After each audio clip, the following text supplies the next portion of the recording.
Peace and blessings, collective. My name is Hadida. This is my sacred space. So I was sitting here on the couch after a long day of work in the shop, and I was like, you know what? I'm cramping. I need to do me a freaking Yoni steam, like before my cycle comes. I know that it's on its way. Anytime my cycle comes, like especially during like my ovulation period, I'll start to cramp. I'll start to get like little small uterine contractions and things like that. And it's always my key indication that it's been too long since I've Yoni steaming. Y'all know I'm like the Yoni steaming advocate, right?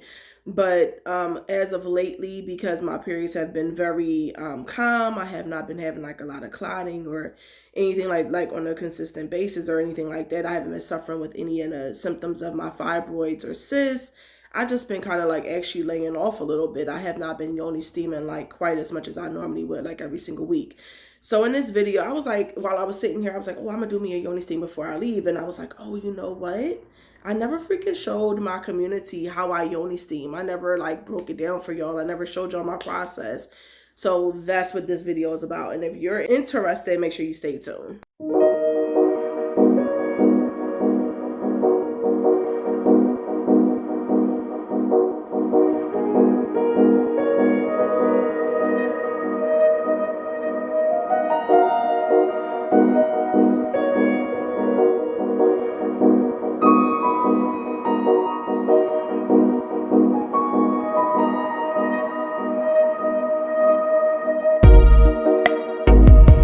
Okay, y'all, so I have the herbs, the water is boiling right now, and I'm waiting for the water to be ready for the steam. So while I'm waiting for that, I figured we could just have some chatting about Yoni steaming. So for all of you who don't know, let's cover some real quick things about Yoni steaming. When you Yoni steam, you want to make sure that you first start out with conversation. If you're familiar with my lives, and I'm sure you've probably heard me talk about it 1,000,001 times, but I'm just going to go over it really quickly.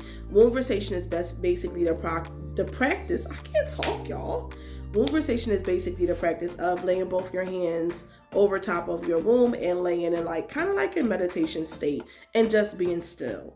And the whole idea and concept behind the conversation is that it allows you to hear the voice of your womb and what she's trying to tell to you before it gets to the point where you have diseases. So like for those of my sisters who are suffering with PCOS, endometriosis, fibroids and cysts, horrible periods, uterine cancer, I mean, you name it, even infertility, all of those are physical manifestations of something spiritually or energetically that is going on. And so our womb gives us all the indications that we need prior to us getting into the, horrible, horrendous moments of disease that we have in our wombs, like the PCOS, like the fibroids and cysts, like the infertility. Those women who are dealing with these different issues, and myself included at one time, it is a physical manifestation of what's going on spiritually and energetically in our womb. So the concept of conversation allows us to give our womb a chance to talk before she has to show out. It's like the child who, like whines at first and, it's like, Mom, I want your attention and blah, blah, blah. And like you ignore them and then they go and they have a full out tantrum. That's what our womb does. It starts out with small little indications. Like you might feel like when you're in certain people's company, and people often associate the voice of their womb with their intuition. So you might feel like when you with a group of friends, like, maybe I shouldn't hang with them no more. Or when you with a guy that you're intimate with, like, maybe, something ain't right with him. Sometimes you get done being intimate with a partner and you just be like, something ain't right. I don't need to be with them. I don't need to share my energy with them. That's your womb talking to you. So listen to her. And so those little key indications and will come, in the beginning. And sometimes they start out as those small little hunches. And then eventually it might start to turn into like irritation or womb cramping, or our periods might get a little irregular, or we might get a little discharge, we might get a little smell. Like there's different things that can come, that is our womb basically talking to us to say, hey, I'm not liking what's happening to me or what you're doing to me right now. Pay attention. The foods we eat, the things that we're washing with, all of those are things that can upset her. You know what I mean? And we have to pay attention. So anyway, so after we do the conversation, which is the key part, and we give that moment of listening to our wombs, the next step is for me is womb massage. So I literally do all of this. Like when I'm at my shop like I am right now, you'll see in a second, I literally lay down on my massage table and I literally do my conversation, and then that turns into my, breathing exercises. And then after my breathing exercises, sometimes I'm led to do affirmations if I feel like a pain or a sensation somewhere in my womb.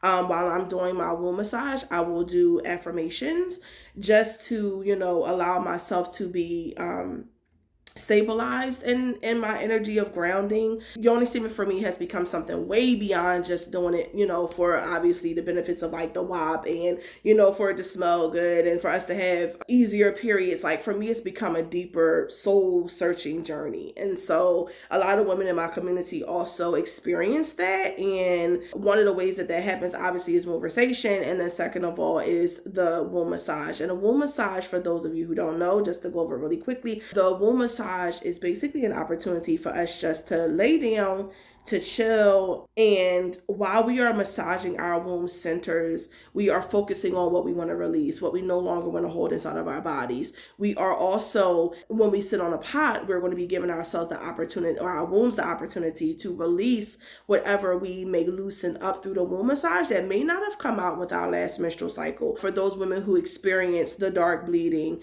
and the discharge, or like you might have those 2 or 3 days of like the brown cycle, I call it, where you come on your cycle and you're brown for 2 or 3 days before the actual blood comes. Those are indications that of your last menstrual cycle, you did not release everything from your womb that you needed to. Those are also precursors to us allowing things to stay in a womb, which eventually can turn into dis-ease, or aka disease of the womb. And so we want to make sure that during our steams that we are helping our wombs to release and shed all that may still be in our uteruses and our vaginas and our cervixes that has not come out. And so this heat that we're sending up, this heat, that the steam that's going up into our wombs and that is filled with the herbs, is creating a kind of like a warm envelope on the outside lining of the uterus, right? Well, the inside lining, because we're inside the womb, but you know what I mean, the lining of the uterus. And so working that energy around, working that space around in our wombs allows those things that we don't want to be in there that may have not been shed from our wombs to be released. And so after that, I go and I sit on a pot, and sometimes I say affirmations again while I'm steaming. A lot of times I do meditation. Sometimes I'll fall asleep depending on how tired I am, to be quite honest with you. It's a moment of me just really getting a chance to woosah and to let go of all that I'm holding, mentally, emotionally, psychologically, physically, energetically. Just release it all. That's what Yoni steams are. So for those of you who may have questions about Yoni steaming, who may have questions about starting a Yoni steaming business, who may have questions about specific ailments that you're dealing with, do not hesitate to comment down in the description box below if you don't want to talk about what your issue is. And I totally get that. And you want it to be more of a private conversation, you can always email me. I will put my email here so that you'll be able to email. And then I will always respond back to you, and I will let you know basically what my input is on whatever you're dealing with. I'm not a medical doctor, even though I did start out on bio pre-med. I'm not a medical doctor. I am a naturopathic doctor. So all of my perception of healing comes from energy work, comes from herbs that we use, comes from helping you to get back in your body and to grounding your body so that you can do the healing work that you need to do naturally, not so much from the invasive aspect of surgeries or procedures. I know there's also a lot of women in my community who suffer with endometriosis, who suffer with fibroid and cysts. And for all of those women who are dealing with it, I have specific blends also that you can use to be able to deal with your womb healing and your getting over these different diseases. Now, let me just say this disclaimer. I don't claim to be able to heal anyone with the practice of Yoni steaming, but I do say that you will see a difference in your womb health, in your mental clarity, in your emotional stability. You will see a difference. If you're suffering with PCOS or with fibroids and cysts, you will see a lessening of your cycle. You will have sometimes those rough days before you have the ease, which is normal in the healing process. Like, you can't heal without going through a little bit of a turmoil. We have to release what we don't need anymore in order for us to get into the place where we are healed. So you may experience some more cramping. You may experience heavier cycles. You may experience releasing clots, but that's all part of the healing journey. But then once you get over that hurdle is where the bliss comes and where the ease comes and where the woosah moment comes when steaming. Same thing with endometriosis. So I just want to share with you guys really quickly. I know this was a long intro to this whole thing, but I just wanted to share with you guys really quickly what I do prior to me doing my Yoni steam. So let's get into it.